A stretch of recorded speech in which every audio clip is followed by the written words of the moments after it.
De protéger cette nature qui est là, ça peut paraître anodin. L'année dernière, on a vu des projecteurs apparaître sur certaines chutes d'eau et c'est quelque chose qui choque beaucoup parce qu'on vient chercher ici une nature qui est brute. C'est compliqué.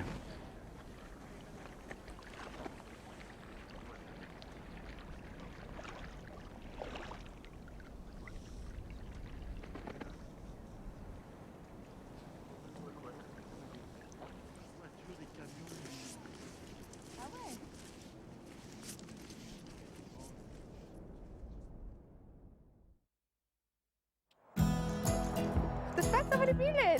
Det var Moava! Ah! En Islande, les fêtes traditionnelles sont un passage obligatoire pour comprendre les liens très serrés qui unissent les familles. Et ce soir justement, la famille d'Asdis, venue de toute l'Islande, se réunit au grand complet pour célébrer une fête viking que va découvrir Benoît pour la première fois, le Thorrablót. J'en ai déjà entendu parler pas mal par des collègues et des amis, donc je m'attends sur certaines choses à peut-être que ça soit pas vraiment très bon. Il va falloir goûter à tout, hein? Il faut goûter à tout. Voir si on veut se fuir ou si on reste.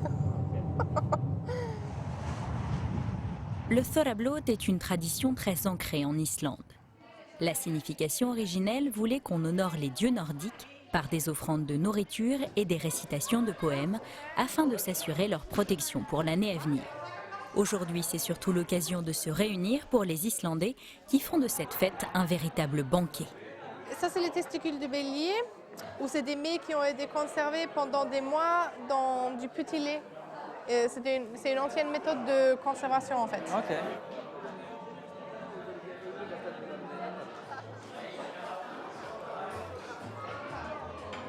Qu'est-ce que tu me conseilles de prendre en fait là-dedans?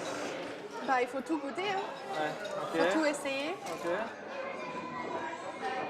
Bah, j'avoue qu'en voyant la tête de mouton, ça donne pas spécialement envie, mais bon, on va essayer, on va goûter comme on dit. Le bizutage version islandaise de Benoît va donc durer toute la soirée, à commencer par la nourriture. What's the best to start for me? Non, on vient de me dire qu'il faut l'embrasser avant de pouvoir le manger. Donc je vais le faire. Hein.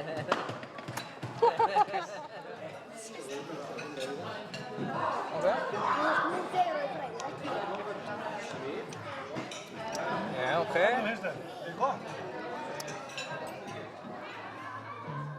C'est pas la meilleure chose que j'ai mangée dans ma vie, je crois.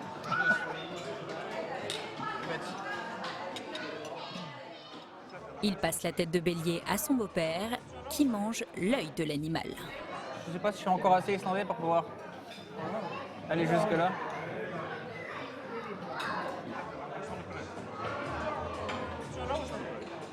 Place maintenant au requin faisandé.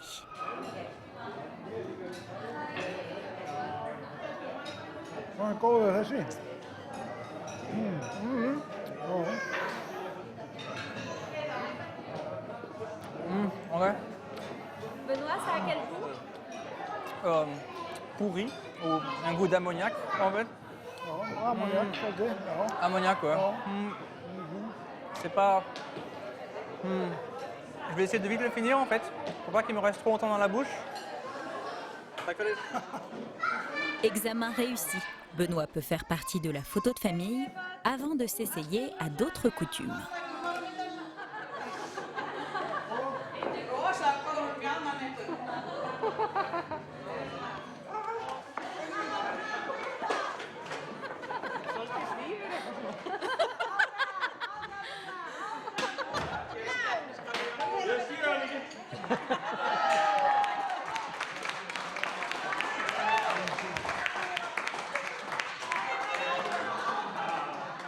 L'Islande est profondément marquée par ses traditions et sa culture qui font la fierté des Islandais. Les sagas, livres de l'histoire islandaise, transmises de génération en génération, y sont pour quelque chose. Reykjavik fut d'ailleurs élue ville de la littérature par l'UNESCO en 2011.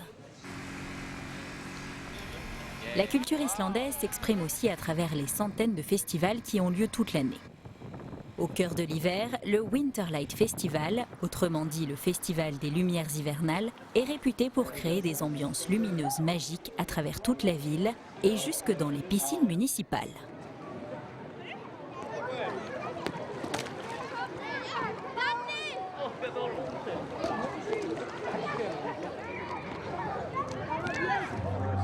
l'Islande est aussi un pays de musique. La scène musicale de Reykjavik est l'une des plus dynamiques d'Europe. Pendant les week-ends islandais connus pour être très festifs, les théâtres et bars de la capitale s'animent et permettent aux nombreux musiciens du pays de s'essayer devant un public. Le centre de congrès d'Arpa est la première salle de spectacle du pays. Ce joyau architectural, inauguré en mai 2011, héberge l'orchestre philharmonique islandais et a été élu parmi les 15 plus belles salles de concert au monde.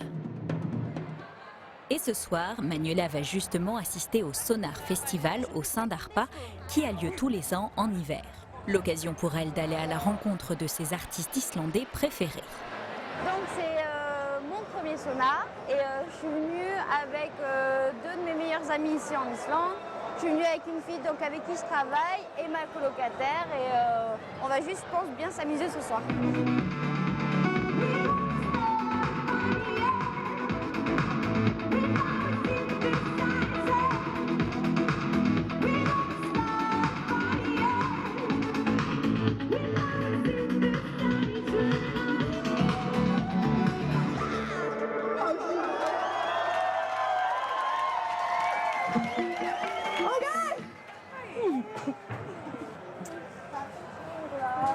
It was really, really great. I really want your voice. You want my voice? Yeah. Oh, thank you. It was really awesome.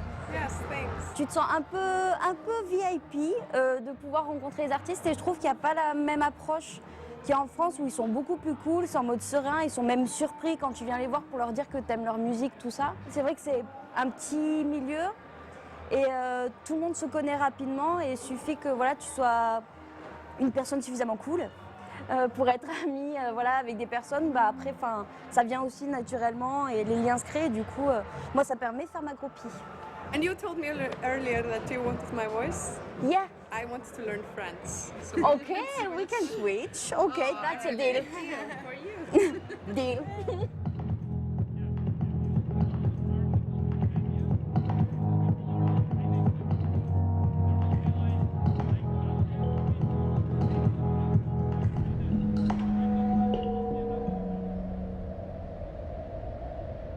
Pendant ce temps, à des centaines de kilomètres de là, Vous êtes prêts, c'est bon? Vous êtes bien couverts? Ah oui.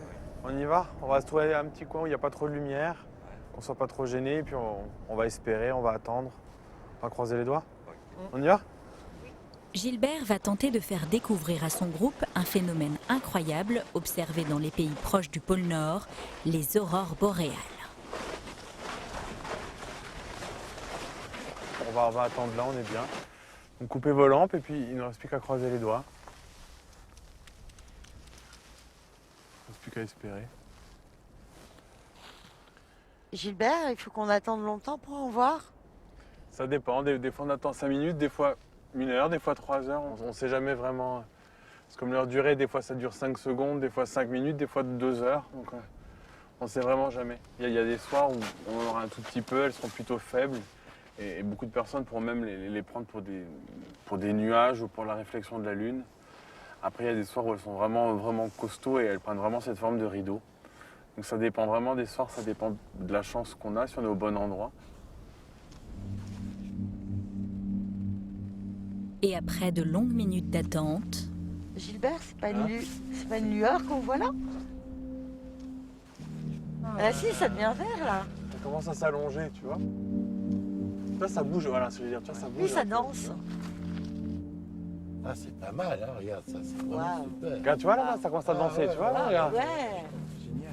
Wow, wow. Ah, c'est étonnant. Hein.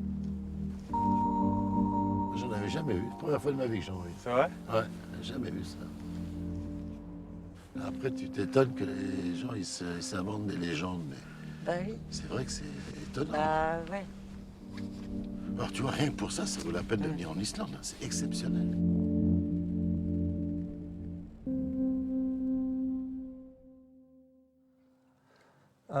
Did you actually change the code for this one? Okay. Thanks for your help. Yeah. pour Ah bah, achever le week-end. processus d'intégration de Benoît, ses collègues islandais ont prévu une initiation plutôt froide.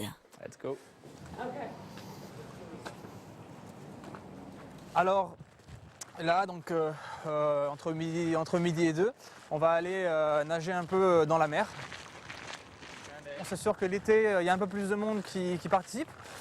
Mais il y a toujours quelques irréductibles l'hiver qui vont nager en mer, quel que soit le temps en fait.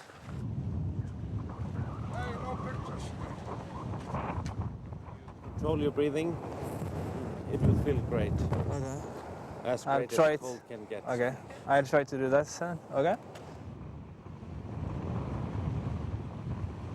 Tu sais à combien à peu près la température de l'eau? Non, je sais pas exactement, mais ça va être juste de quelques degrés. Ça doit vraiment pas dépasser les 5 degrés à mon avis.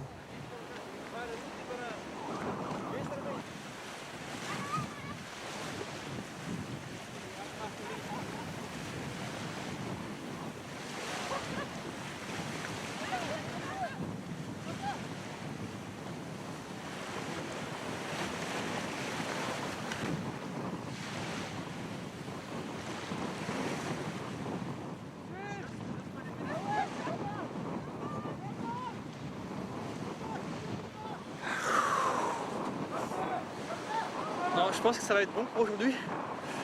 Là, je pense que c'est un peu trop froid pour moi en fait. Moins 0,7. Et pour récupérer, rien de tel que le traditionnel bassin chaud à 38 degrés au-dessus de zéro. J'ai vraiment pas pu aller plus loin, c'était vraiment très froid quoi. C'est vraiment comme rentrer dans un glaçon quoi. Mais bon, pour une première fois apparemment, voilà, à la taille c'est pas si mal quoi. L'été, cette plage est très fréquentée par les Islandais. Elle est chauffée pendant les beaux jours par un mélange d'eau de mer et d'eau géothermique. La température dépasse alors les 18 degrés.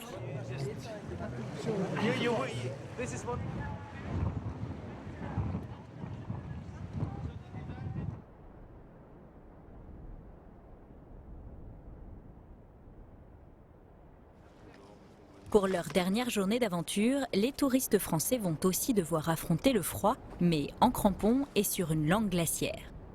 Sur cette étendue de 10 km de long en perpétuel mouvement, les dangers sont nombreux, à commencer par d'impressionnantes crevasses. Les guides classiques, on n'est pas forcément formé pour faire quelque chose comme ça, c'est assez dangereux, donc il faut vraiment être spécialisé pour ça. Donc j'ai contacté Tom qui va nous emmener sur le glacier qui est là, qui s'appelle Soleimajøkut.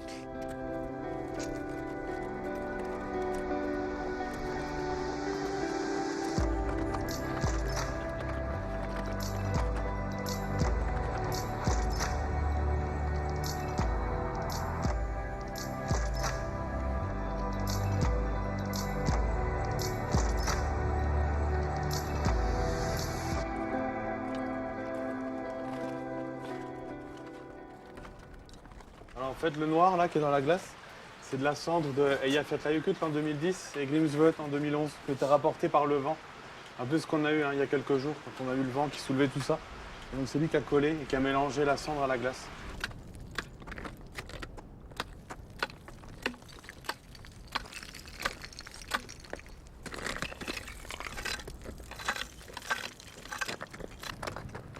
On y va.